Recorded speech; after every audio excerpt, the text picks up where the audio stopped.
Welcome back to Cycle Wisdom, where we empower women to restore natural menstrual cycles to improve health and promote fertility. I'm your host, Dr. Monica Minjeur, and I'm so glad you're listening today. For decades now, hormonal birth control has been marketed as a fix-all for everything from acne to migraines to irregular periods to a quick solution for PMS and certainly as a contraceptive. But what if the very pill that's supposed to bring you freedom and control comes with hidden costs to your mental health, your fertility, and your overall well-being? Today, we're taking a closer look at hormonal birth control, its downsides, and what you need to know to make an informed decision about your menstrual cycle and overall health. So let's get started, as always, with a patient story about a past client of mine who we'll call Giselle. Now, when Giselle first came to my clinic, she was frustrated, exhausted, and unsure of what to do next. She had been on hormonal birth control for over a decade, which was originally prescribed to regulate her irregular periods as a teenager and to help with her acne. Over the years, Giselle stayed on the pill even after getting married because it was convenient and felt like the responsible choice to avoid pregnancy until they were ready to start having children. However, Giselle never realized how much it was impacting her health. She explained to me over time that she had begun to feel like a shadow of herself. Her moods were unpredictable, and she ranged from anxious to depressed and irritable. She often felt disconnected from her body, experienced significant fatigue, and had nearly completely lost her libido. On top of that, Giselle started to worry about her long-term fertility. After a few years of marriage, she and her husband were planning to start trying for a baby soon, but she had no idea what her natural menstrual cycles were like because she had been on birth control for so long. When Giselle stopped taking the pill, she hoped that her body would bounce back, but instead, things got worse. Her periods were incredibly irregular, her acne flared up even worse, and she started experiencing severe PMS symptoms like she had never had before. It felt like her body was struggling to find balance and she was lost. Giselle and I started working together after she had been off of birth control for a few months, and my first step was listening to her story, her frustrations, and her goals. Together, we developed a plan to support her body as it transitioned off hormonal birth control. We started off with getting her charting education to track her cycles and help to make sense of what was going on a daily basis.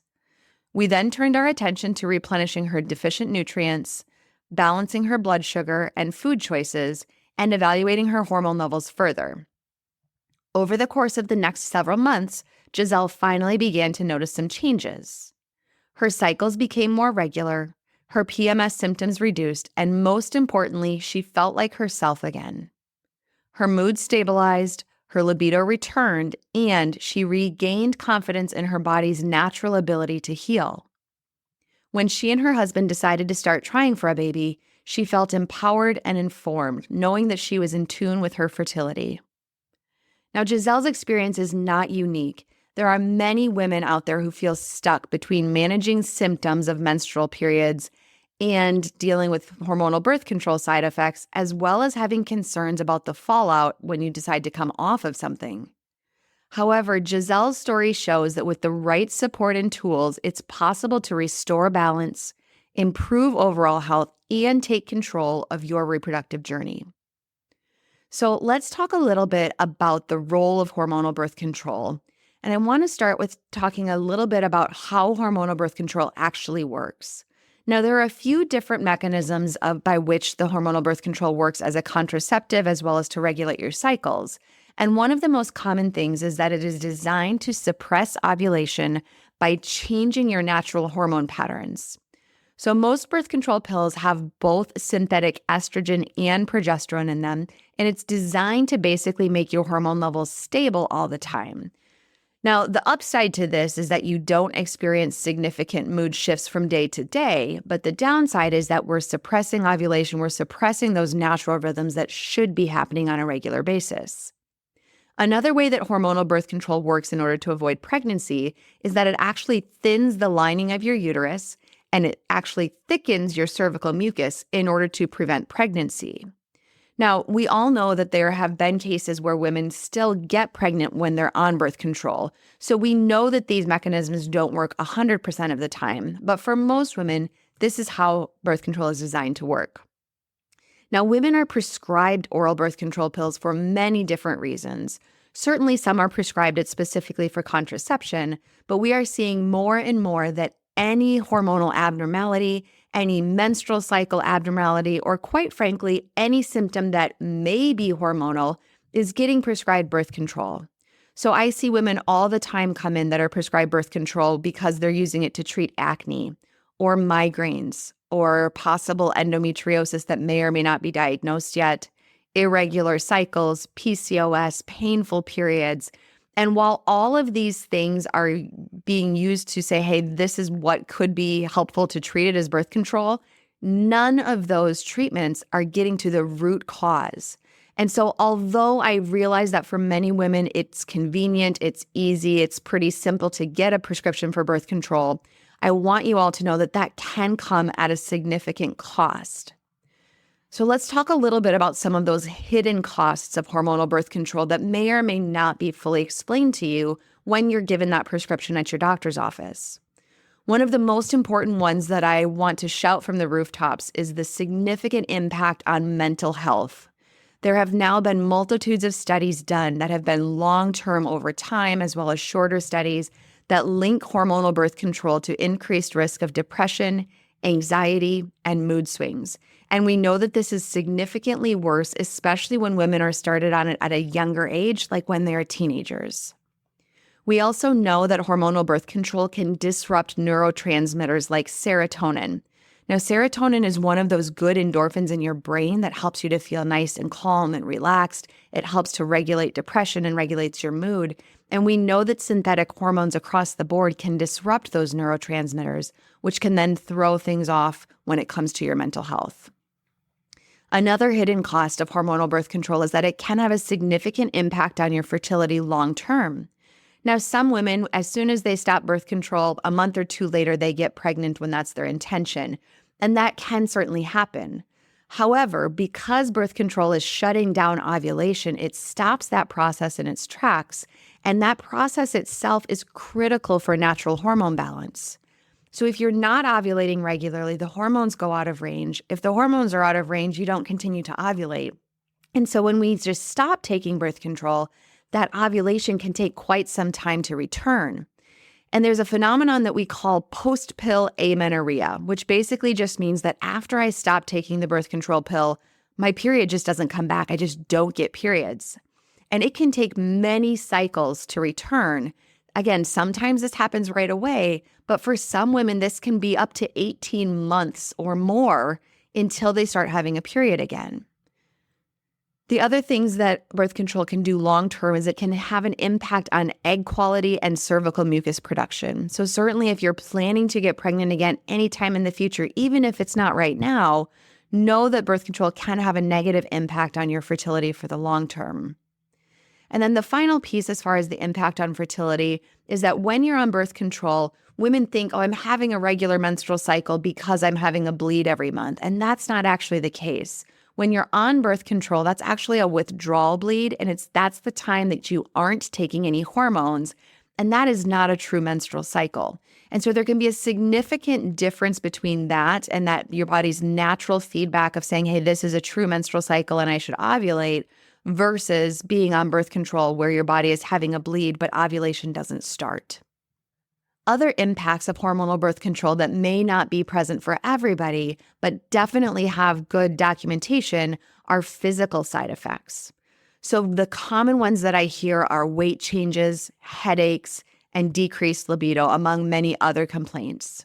There are also more serious potential side effects, things like increased risk of blood clots, stroke, or heart disease, especially if you're somebody who's also a smoker or if you're over the age of 35. Another important consequence to be aware of when you're on hormonal birth control is that they oftentimes will deplete your key nutrients like your B vitamins, magnesium, zinc, and selenium. And all of these deficiencies will further impact your mood, your energy, your fertility, your thyroid function, all of which can have significant long-term consequences on your health. And then the final concern that I have with being on hormonal birth control long-term or even short-term is that we're oftentimes masking the underlying issues. So if your body is expressing things like an irregular cycle or acne or PMS, and we're not addressing the root causes, we're just covering up those symptoms and delaying the diagnosis rather than treating them.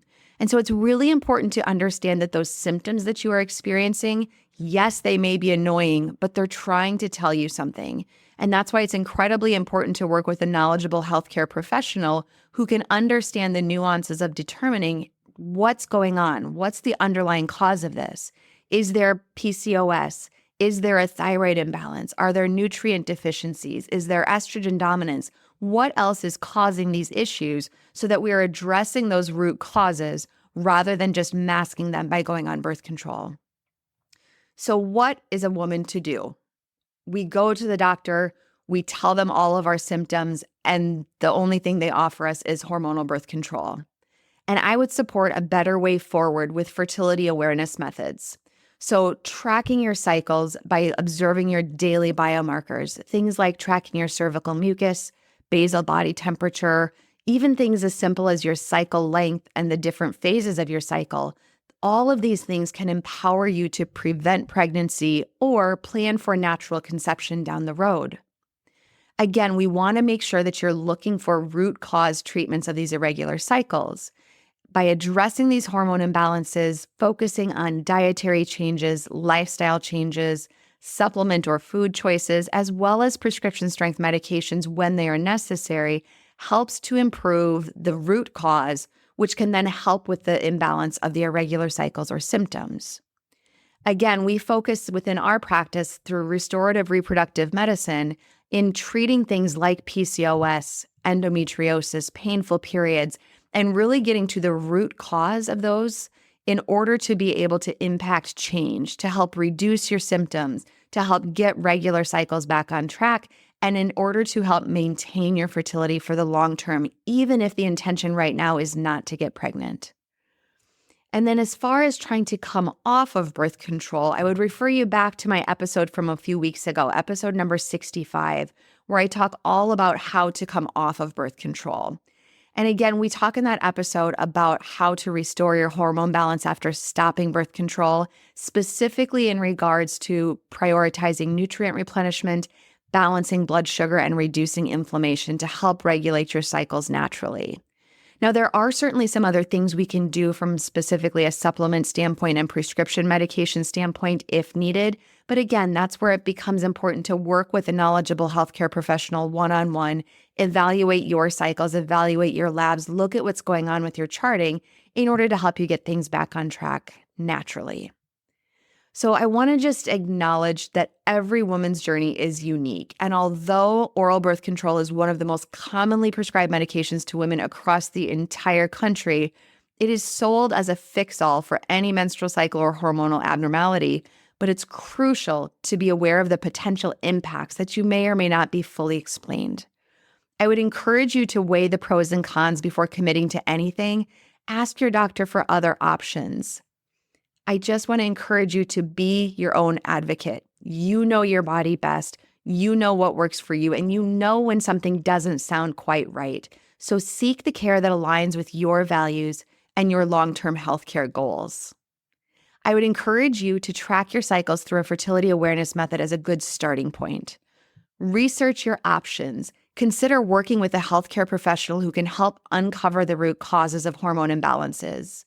One of my very favorite resources in order to track your cycles is through an app. It's called Chart Neo. That's Neo, Chart Neo. And this is a great download, and you can download it on the App Store on whatever your device supports, or you can go to chartneo.com. That's CHARTNEO.com. Again, the first 45 days of this app is free so that you can check it out. If you are a client that's working at our clinic, as far as from medical evaluation, we'll include the next year's worth of subscription because it's a great tool that you are able to share directly with the healthcare professional that's working with you so we can see your charting in real time and work together in order to be able to understand what's going on with your cycles and get you back on track without having to go the route of birth control. Imagine if you had a better way to address your menstrual cycle concerns rather than just going on birth control. You don't have to suffer with side effects and unintended consequences. Let's create a personalized plan for you to improve your menstrual cycle health and maintain your long-term fertility. If you're ready to work with our elite team of healthcare professionals, go to our website, radiantclinic.com, to schedule a free discovery call with me and learn more about our package-based pricing for comprehensive care. We are currently able to see people for in-person appointments in the Cedar Rapids, Iowa area, or can arrange for a telehealth visit if you live in the states of Iowa, Illinois, or Minnesota. Thank you so much for listening to this episode. Please share this podcast with someone in your life who would benefit from our services. Remember to subscribe to this podcast for more empowering content that I look forward to sharing with you on our next episode of Cycle Wisdom.